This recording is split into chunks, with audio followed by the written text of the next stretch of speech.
A presentation from BIMWize. Hi, everybody. I'm just gonna share my screen Yep. and here we go. Okay, great. And this is where we are. Okay, so BIMWize. Basically, what we like to call ourselves is your partner in BIM implementation.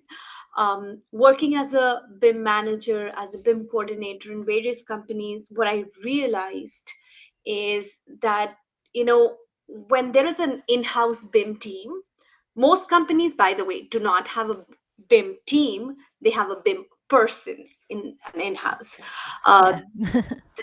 Team is very, very overwhelmed, or the person is extremely overwhelmed and just becomes like their software troubleshooter for most times, and rarely gets time to strategize, to train, to create progressive content. And when I'm talking about this, I'm talking about most companies that I've seen here in Canada, which are small to medium sized companies that have huge, amazing projects, but and they do want to get onto that digital transformation train, but they're somehow missing it every time because they don't have somebody who can hold hand. And I know that most of the BIM managers and BIM consultants here, they're not BIM consultants, BIM managers, they're like, they have too much on their plate. So we're here to help them implement BIM inside their company. Quickly, I want you to meet my team. It's a slightly older picture. I just got a haircut last week. But this is Komal. She was one of the first persons. She joined BIMWize in 2019. We started in 2019. She's our architectural BIM lead. We have Sandeep, who has recently joined because we have expanded to structural and MEP. So he's our structural BIM lead. And although we have these titles, we're wearing many hats.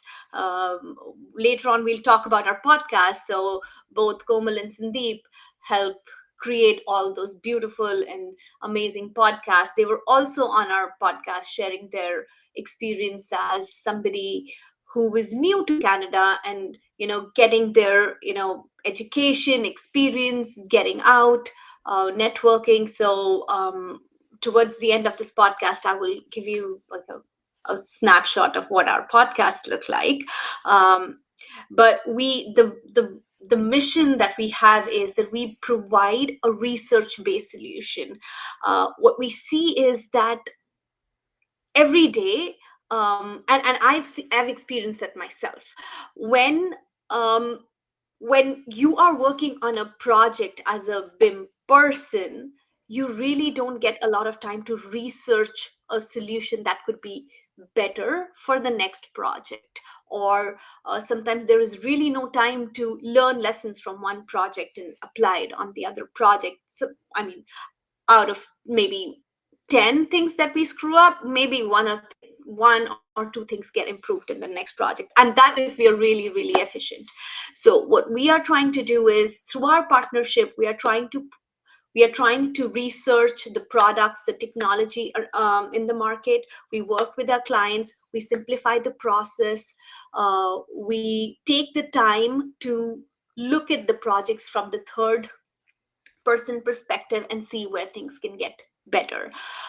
We try to make AEC very simple, technology in AEC simple, achievable, and something that I can even explain to my mom. So if I can explain something in a very simple way to a person who has nothing to do with the technology, I think I'm pretty successful in getting that technology out of my table.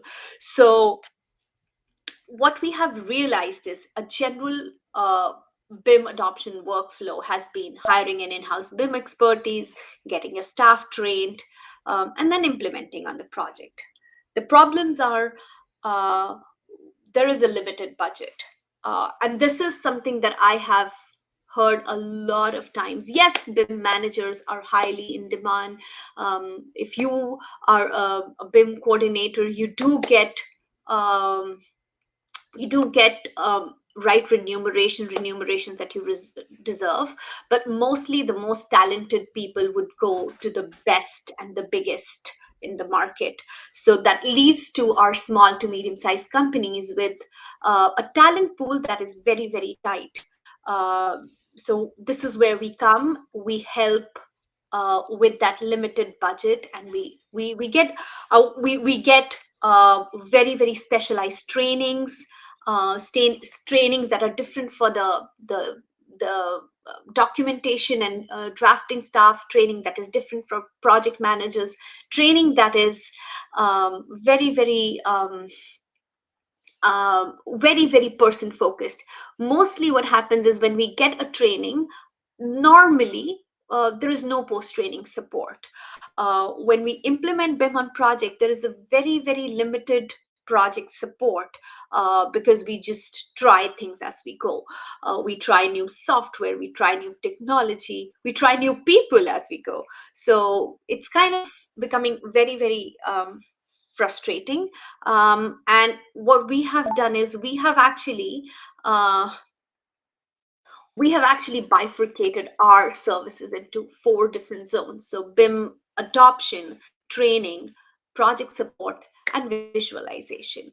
And all these 4 come in 3 different steps. So we have to plan, which is the most important part. We have to implement, and then we have to optimize. So we have to go back to the process, what we did. But what exactly we do here, this is what we do. We look at the business, we look at what the project needs are, we look at, do you really require software A to go on your project as companies have advertised, or you can actually go with something that is cheaper, but or more efficient for your kind of project. So we do different kind of we also do a lot of project outsourcing.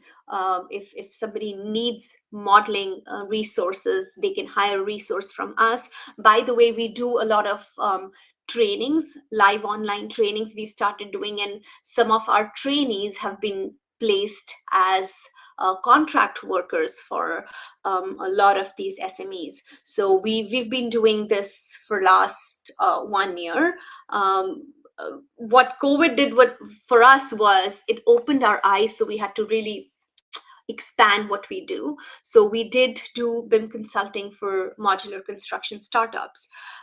We did do some consulting and training for executives, project managers, senior project managers. We did live online training programs for because we cannot meet in person. So all our training programs are now online. Whether be it an individual who just comes in and wants to upgrade their skill and get better, get better placed in the market, or it's somebody who's already working and wants to improve their efficiency. And we are working a lot on research, analysis, and custom solutions.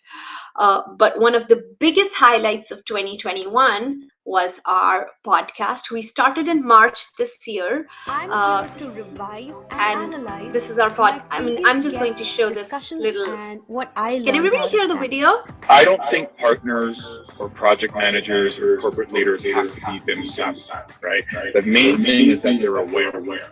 And then equally, you've got to make sure that they are not BIM don't care.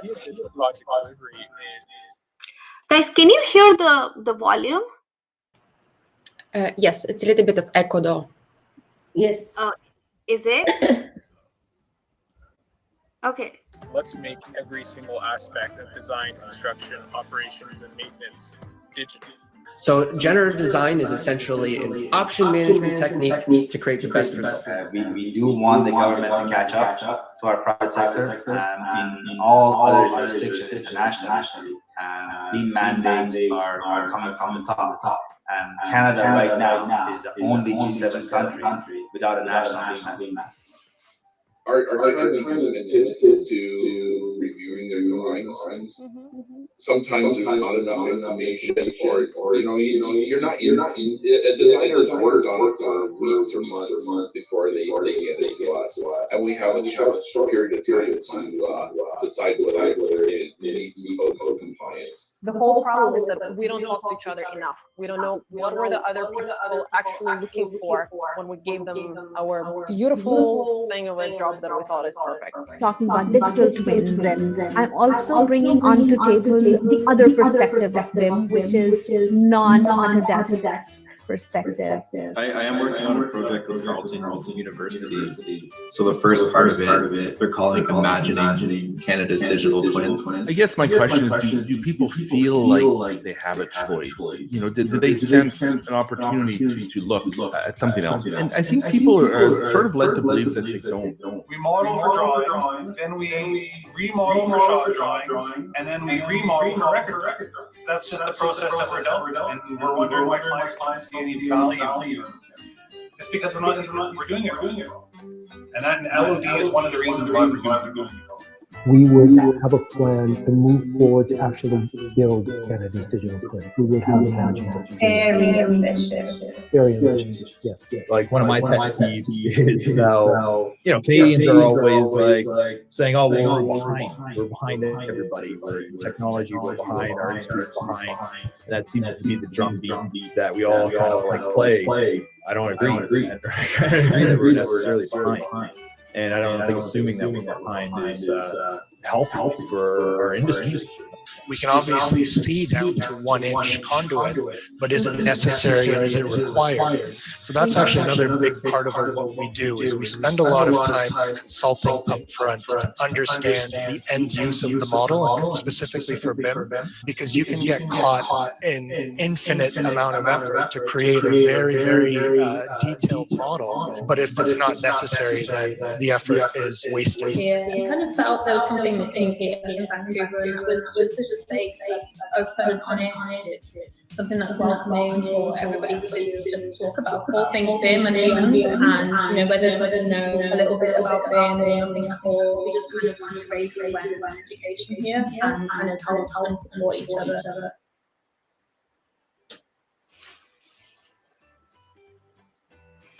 These were our guests from last 2 seasons. We are going to launch new season in February 2022. Some data that we are growing, our listenership has been growing for last 8-9 months that we've been on air. We have had a very, very good response. I'm actually surprised that a lot of people, I never thought we were, but they know about the podcast. And I feel it's such an important part. Raising awareness is such an important part, and asking the right questions is such an important part in the whole digital transformation journey. So do visit us. The name of the podcast is The BIM Student. You can find it any podcasting platform that you use, whether it's Spotify or Google Podcast or Apple Podcast. You can find us. We have been towards the end of this year, we're actually crossed the 3,000 download mark, and we have a listenership that is literally in every part of the world. So we are really, really proud of what we've achieved through our podcast.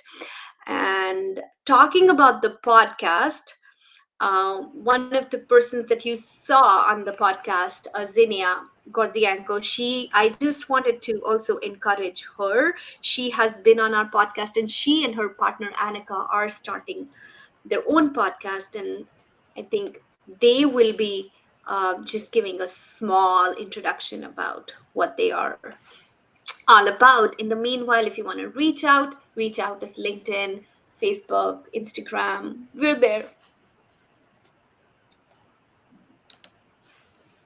Thank you. Thank you, Chetna. I think it's a great transition of our... I feel like a baby, honestly. I feel like a baby after all these presentations. It's just such an honor. And yeah, I would like to start with our following sentence. The chain is as